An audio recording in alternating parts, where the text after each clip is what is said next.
இந்தியால இருந்து பல பொருட்களை ஏத்திட்டு ஒரு கார்கோ ஷிப் சவுத் ஆப்பிரிக்கா நோக்கி போகுது. அந்த கப்பல்ல இருக்கிற கேப்டன் பேரு ஜெகதீஷ். அவரோட சேர்த்து மொத்தம் 30 பேர் அந்த கப்பல்ல இருக்காங்க. அந்த ஷிப் இந்தியால இருந்து கிளம்பி மொரீஷியஸ் பக்கத்துல வருது. அன்னைக்கு அந்த நைட் கேப்டன் ஜெகதீஷ் மட்டும் அந்த டெக்ல இருக்காரு. ஷிப்போட கேபின்ல உட்கார்ந்து இருக்காரு. அப்ப வெளியே ஒரு பொண்ணோட அழுகுரல் கேக்குது. ஜெகதீஷ் ஷாக் ஆகுறாரு. ஏன்னா ஷிப்ல ஒரு லேடிஸ் கூட கிடையாது. வேகமா எந்திரிச்சு வெளியே வந்து பாக்குறப்ப அங்க இவரை தவிர யாருமே இல்ல. சுத்தி பார்த்துட்டு கேப்டன் திரும்ப உள்ள போலான்னு நினைக்கிறப்ப இவர் பின்னாடி இருக்கிற லைட் வெளிச்சத்துல இருந்து எதிரில இருக்கிற அந்த டோர்ல ஒரு பொண்ணோட நிழல் தெரியுது. திரும்பி வேகமா பாக்குறப்ப பின்னாடி யாருமே இல்ல. என்னன்னு யோசிச்சுட்டே வேகமா சுத்தி பாக்குறப்ப மறுபடியும் அந்த அழுகுரல் கேக்குது. ஆனா இப்ப அந்த குரல் நல்லாவே கிட்ட கேக்குது. அந்த குரல் கப்பல் மேல இருந்து வரல, கப்பல் கீழே கடல்ல இருந்து வருது. கேப்டன் கொஞ்சம் பயந்துட்டு மேல இருந்து கீழே எட்டி பாக்குறாரு. அங்க ஒண்ணுமே தெரியல. சுத்தி கடலே இருட்டா இருக்கு. அவர் பாக்கெட்ல இருக்க பவர்ஃபுல்லான டார்ச் எடுத்து கீழே அடிச்சு பாக்குறாரு. பார்த்ததும் அவர் ரொம்ப ஷாக் ஆகுறாரு. ஏன்னா அவர் பாக்குறப்ப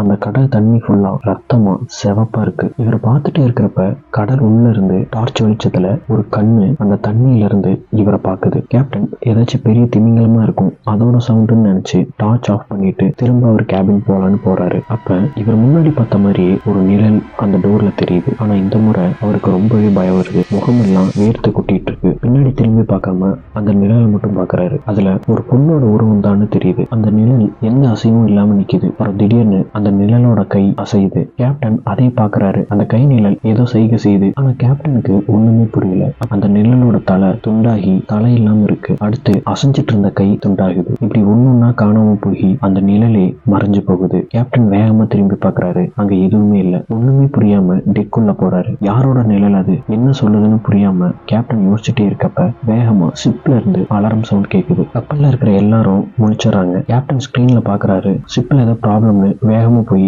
இன்ஜின் ரூம்ல பாக்குறாரு. அங்க இருக்கிற இன்ஜினியர் சோம்நாத் அவர்கிட்ட கீழே ப்ரொபலர்ல ஏதோ ஸ்டக் ஆயிருக்குன்னு சொல்றாரு. கேப்டன் க்ரூ மெம்பர்ஸ்ட என்னன்னு சீக்கிரம் பார்க்க சொல்லுங்கன்னு சொல்றாரு. கீழே கடல்ல இறங்கி பார்த்தாதான் என்ன சிக்கியிருக்குன்னு தெரியும்னு சொல்றாரு. இதுக்காகவே ஷிப்ல இருக்கிற அவரை கீழே அனுப்பி பார்க்க பிளான் பண்றாங்க. அவங்கிட்ட பவர்ஃபுல்லான லைட்டோட ஒரு கேமரா ஃபிட் பண்ணி கேப்டனும் சோம்நாத்தும் டெக்ல இருக்கிற ஸ்கிரீன்ல பார்க்க டெக் உள்ள போறாங்க. அந்த க்ரூமேன் அவன் பேரு ரிஷி. கடல்ல குதிக்க ரெடி ஆகணும். கேப்டன் கேமரால ஓடுறத பார்த்துட்டே இருக்காரு. ரிஷி தண்ணியில குதிச்சதும் கீழே போறான். போறப்ப அந்த லைட் வெளிச்சத்துல கொஞ்சம் தூரத்துல ஒண்ணுமே தெரியல. ஸ்கிரீன்ல பாக்குறப்ப பெரிய மீன் சுறான்னு போகுது. ப்ரொப்பலர் கிட்ட போறான். அது ரொம்பவே பெருசா இருக்கு. ஆனா ஸ்டக் ஆகி அப்படி நிக்குது. என்ன ஸ்டக் ஆயிருக்குன்னு பார்க்க இன்னும் கிட்ட போறான். மேல யாரும் ப்ரொப்பலர் கிட்ட இருக்கிறத கேமரால பாக்குறாங்க. அங்க யார் இருக்கான்னு ஷாக் ஆகி பார்த்துட்டே இருக்கப்ப ரிஷி மெதுவா கொஞ்சம் கிட்ட போறான். அப்போ ஒரு உருவம் ஒரு கையில அந்த ப்ரொப்பலர் ரெக்கைய பிடிச்சிட்டு இருக்கு. பிடிச்சு திரும்பி இருக்கு. இதை பார்த்ததும் கேப்டனுக்கும் சோம்நாத்துக்கும் பயங்கர அதிர்ச்சி. மைக்ல கேப்டன் அது யாருன்னு பார்க்க அவனை பின்னாடி போக சொல்றாரு. ரிஷி பயந்துட்டே தூரமா இருந்து ப்ரொப்பலர் பின்னாடி போறான். ப்ரொப்பலர் பின்னாடி போனதும்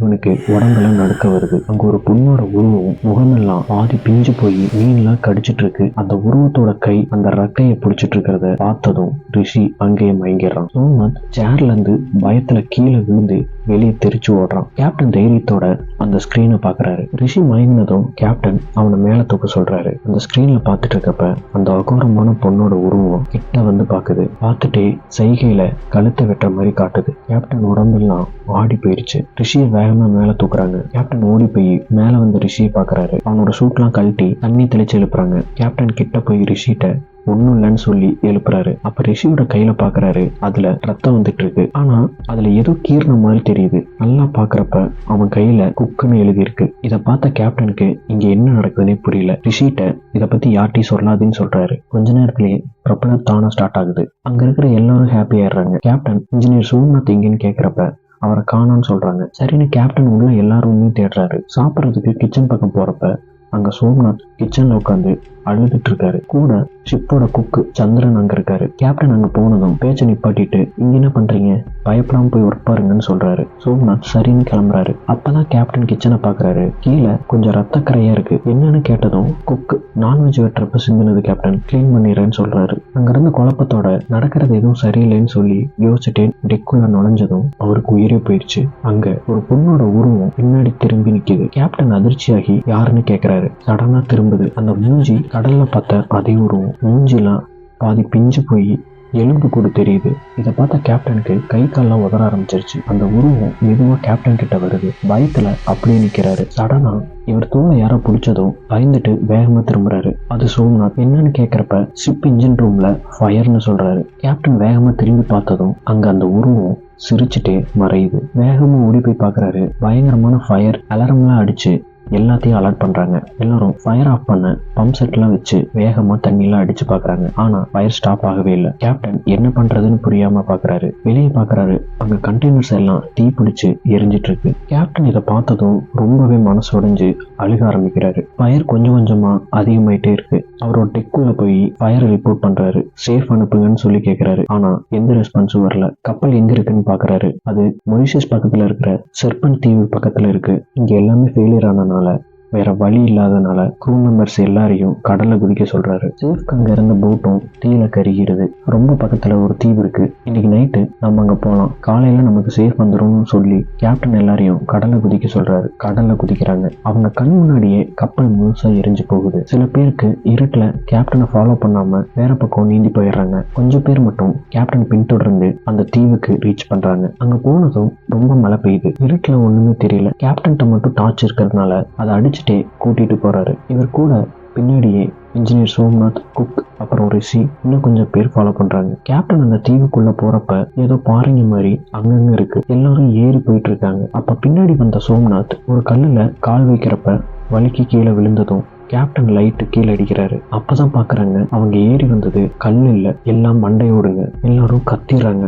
அப்ப சோம்நாத் எந்திரிக்கிறப்ப பக்கத்துல நிமிர்ந்து பாக்குறாரு. அப்போ ஒரு ஆளோட தலை பாதி செதஞ்சு போய் கீழே இருக்கிறத பாக்குறாங்க. அங்க இருக்கிற பாதி பேர் அலறி அடிச்சுட்டு ஓடுறாங்க. கேப்டன் அமைதியா இருங்கன்னு கத்துறாரு. எல்லாரும் வேற வேற திசையில ஓடுறாங்க. கேப்டன் கூட சோம்நாத் மட்டும் இருக்கான். பயப்படாம கூடவான்னு சொல்லி கேப்டன் கூப்பிட்டு போறாரு. ரொம்ப மழை பெய்யறதுனால மறைவா இருக்கிற இடத்த தேடுறாரு. கொஞ்சம் தூரத்துல போறப்ப சின்னதா ஒரு குகை மாதிரி பாறை தெரியுது. அதுல போய் இருக்காங்க. அங்க கேப்டன் தீ மூட்டுறாரு. வெளியே ஒரு கத்துற சவுண்ட் கேக்குது. நீ இங்கே இருந்து சோம்நாத்திட்ட சொல்லிட்டு வெளியே போறாரு. அவன் உள்ளேயே பயந்துட்டு உட்கார்ந்துட்டு இருக்கப்ப அவன் பக்கத்துல இருந்து அழுகிற குரல் கேக்குது. சோம்நாத் பயந்துட்டே திரும்புறான். அதே கொடூரமான உருவம் இவனை ரொம்ப கோபத்தோட பாக்குது. பயந்துட்டே வேகமா அலறி அடிச்சு வெளியே இருட்டுல காட்டுக்குள்ள ஓடுறான். கொஞ்ச தூரத்துல ஒரு 3 உருவம் தெரியுது. ரொம்பவே பயந்து கத்தாம மறைவா உட்கார்றான். யாருன்னு மறைஞ்சு நின்று பாக்குறப்ப அது கேப்டன், ரிஷி, அப்புறம் சந்திரன். 3 பேரும் நடந்து வரதை பார்த்ததும் ஓடி போய் கேப்டன் நடந்தது சொல்லி அழறான். வேகமா போய் அந்த குகையில பாக்குறப்ப அங்க நெருப்பு எரியல. டார்ச் லைட்ல பாக்குறாங்க. அங்க வேற யாருமே இல்ல. சரி, இங்க இருக்க வேணாம்னு சொல்லி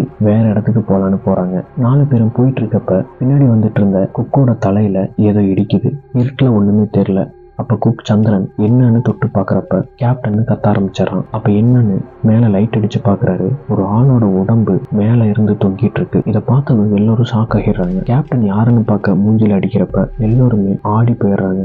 ஏன்னா அந்த மூஞ்சி செதஞ்சு போயிருக்கு. கேப்டன் கொஞ்சம் பயந்துட்டே பின்னாடி போறாரு. அவரோட தலையில வேற ஏதோ இடிக்குது. திரும்பி லைட் அடிச்சு பாக்குறப்பதான் தெரியுது முன்னாடி பார்த்த மாதிரியே அங்க நிறைய பேரோட பிணங்கள் தொங்கிட்டு இருக்கு. கேப்டன் கூட இருக்கிற எல்லாருக்குமே ரொம்ப அதிர்ச்சி ஆயிடுறாங்க. இதெல்லாம் யாருன்னு இவங்களாலே கண்டுபிடிக்க முடியல. யாரு இவங்களை இப்படி பண்ணிருப்பான்னு யோசிச்சுட்டே இருக்கப்ப இவங்க பின்னாடி ஒரு சத்தம் உருமிட்டே இருக்கிறது கேக்குது. வேகமா எல்லாம் திரும்பி பாக்குறப்ப அந்த கொடூரமான உருவம் இருக்கிற பொண்ணு நிக்கிறா. கேப்டன் தைரியத்தோடயே, நீ யாரு, உனக்கு என்ன வேணும், ஏன் எங்களை இப்படி பண்றேன்னு கேக்குறாரு. ஆனா அந்த உருவம் எதுவும் சொல்லாம குக் சந்திரனை பார்த்துட்டே இருக்கு. அப்ப அந்த உருவம் கையால செய்கை செய்யுது. அது கேப்டனுக்கு புரியல. இப்ப திடீர்னு ரிஷி, கேப்டன் இது சைன் லாங்குவேஜ், காது கேட்காதவங்க, வாய் பேச முடியாதவங்க பேசுறது, இது எனக்கு தெரியும்னு சொன்னதும் கேப்டன் என்ன சொல்லுதுன்னு கேக்குறாரு. அப்ப அந்த உருவம் கையில செய்கை செய்ய ரிஷி பேசுறான். நான் தூத்துக்குடியில இருக்கிற டிஃபரண்ட் டைம் ஸ்கூல்ல டீச்சரா இருக்கேன். ஒரு நாள் ஸ்கூல் முடிஞ்சு வீட்டுக்கு போறப்ப ஒரு கார் என் மேல அடிச்சது. நான் மயங்கிட்டேன். அதுக்கப்புறம் எந்திரிச்சு பாக்குறப்ப ஒரு சமையல் பண்ற இடத்துல கை கால்லாம் கட்டி இருந்தேன். என்னால கத்த கூட முடியல. அப்போ ஒருத்தன் உங்க பக்கத்துல இருக்கிறானே குக், அவன் என்ன ரொம்ப டார்ச்சர் பண்ணான். என்னால தாங்க முடியல. எனக்கு மயக்க மருந்து கொடுத்து மயங்க வச்சுட்டே இருந்தான். ஒரு டைம் முடிக்கிறப்ப இன்னொரு ஆளு என்னையவே பார்த்தான். அந்த குக்கிட்ட சிரிச்சு பேசிட்டு இருந்தான். அவன் யாருன்னு சரியா மயக்கத்துல தெரியல. நான் கத்த ஆரம்பிச்சிட்டேன். அப்ப அந்த ஒருத்தன் நான் கத்திட்டே இருக்கிறப்ப என்ன கழுத்தோட வெட்டிட்டான். என்ன துண்டு துண்டா வெட்டி கடல்ல போட்டாங்க. இந்த குக்கும் அவனும் சாகணும் என் கண்ணு முன்னாடியே. அந்த இன்னொருத்தன் யாருன்னு தெரியாதனாலதான் உங்க எல்லாரையும் கொல்ல கப்பலை எரிச்சேன். ஆனா நீங்க தப்பிச்சிட்டீங்க. அவனும் இந்த ஆளோட உயிரும் எனக்கு வேணும். இல்லாட்டி இங்க இருந்து யாரும் உயிரோட போக முடியாது அப்படின்னு ரிஷி சொல்லி முடிக்கிறான். சொல்றான். அந்த உருவம் பார்த்துட்டே இருக்கப்ப திடீர்னு அந்த குக் கழுத்து பின்னாடி இருந்து யாரோ கத்தியால குத்துறாங்க. குக் அதே இடத்துல செத்து போறான். கேப்டனும் ரிஷியும் யாருன்னு பாக்குறாங்க. பின்னாடி இருந்து சோம்நாத், இவ்வளவு கேவலமானவனால நம்ம எல்லாம் சாக பார்த்தோம் கேப்டன், அதான் இவன்லாம் உயிரோட இருக்கக்கூடாதுன்னு சொல்லி முடிக்கிறப்ப கேப்டன் சிரிச்சுட்டே ரிஷிட்ட நான் சொல்றத அந்த உருவத்துக்கு புரியவேன்னு சொல்றாரு. அந்த உருவம் எதிரில் போய் நின்று, உன் உயிரை எங்களால திருப்பி தர முடியாது, உன் இழப்பு எங்களுக்கு ரொம்ப கஷ்டமா இருக்கு, என்னோட ஷிப்ல இப்படி நடந்திருக்க கூடாது, என்னால உன்னை காப்பாற்ற முடியாம போயிடுச்சு, ஆனா உன்னை கொன்னவனை என்னால காட்ட முடியும்னு சொன்னதும் அந்த உருவம் அவர் கிட்ட வந்து அது யாருன்னு காமின்னு சொல்லுது. கேப்டன் கை சோம்நாத்தை காட்டுது. ரிஷி ஒண்ணுமே புரியல. குக்கை கொன்னதுனால எப்படி கேப்டன் சோம்நாத்னு சொல்றீங்கன்னு கேட்டதும் கேப்டன், ரிஷி அன்னைக்கே நான் ஸ்கிரீன்ல இவளோட உருவத்தை பார்த்த ஷாக்கை விட சோம்நாத் மூஞ்சியை பார்த்தேன். அவன் பார்த்ததும் இதை யார்கிட்டயோ சொல்லணும்னு வேகமா ஓடினான். சந்தேகப்பட்டு இவனை தொலைவ சொன்னேன். உன் கையில இருக்கிற ரத்த காயத்தோட குக்குன்னு கீரல பார்த்ததும் அங்க ஏதாச்சும் க்ளூ கிடைக்குமான்னு போனப்ப அங்க சோம்நாத் குக்கு கிட்ட பேசினது, அன்னைக்கு நம்ம ஃபுட்ல நான்வெஜ் மெனுவே இல்லை, ஆனா ரத்த கரைன்னு என்கிட்ட இவன் போய் சொன்னது. ஃபயர் ஆக்சிடென்ட் அப்ப முக்கியமான திங்ஸ் எல்லாம் எடுக்க எல்லா ரூமும் போனேன். அங்க இவன் ரூம்ல சைன் லாங்குவேஜ் போட்ட சார்ட் இவன் ரூம்ல ஒட்டி வச்சிருந்தான். எல்லாத்துக்கும் மேல குக்க அவனே கொன்னது. இதெல்லாமே பாக்குறப்ப இவன் தான் உன்னை கொன்னான்னு சொன்னதும் அந்த உருவம் சிரிச்சுட்டு இவனை பிடிச்சு மேல வேகமா கொண்டு போகுது. கேப்டன் லைட் அடிச்சு பாக்குறப்ப மேல இருந்து தலை தனியா கீழே வந்து விழுது. மேல இருந்து ரத்தம் சொட்டிட்டே இருக்கப்ப கை கால்னு தனியா வந்து கீழே விழுறத பார்த்த ரிஷி, வாங்க கேப்டன் போயிடலான்னு சொல்றான். கேப்டன் அங்க இருந்து தீவோட கரைக்கு போறாங்க. விடிஞ்சதும் ஒரு கப்பலோட சவுண்டு. 2 பேரும் பாக்குறப்ப தூரத்துல ஒரு கப்பல் வருது. நம்மள காப்பாத்த வராங்கன்னு பாக்குறாங்க. ஆனா ஒரு அதிர்ச்சி, எரிஞ்சு போன இவங்களோட கப்பல் திரும்ப பழைய மாதிரி வந்து நிக்குது. ரிஷி சந்தோஷத்துல கேப்டனை கட்டி பிடிக்கிறான். கேப்டன் பின்னாடி திரும்பி பார்த்துட்டு அங்கிருந்து கிளம்பி போறாங்க. ஆனா கேப்டன் அங்க இருக்கிற குரூ மெம்பர்ஸ் யாரும் இல்லாம வருத்தத்தோட திரும்பி கிளம்பி போறாரு.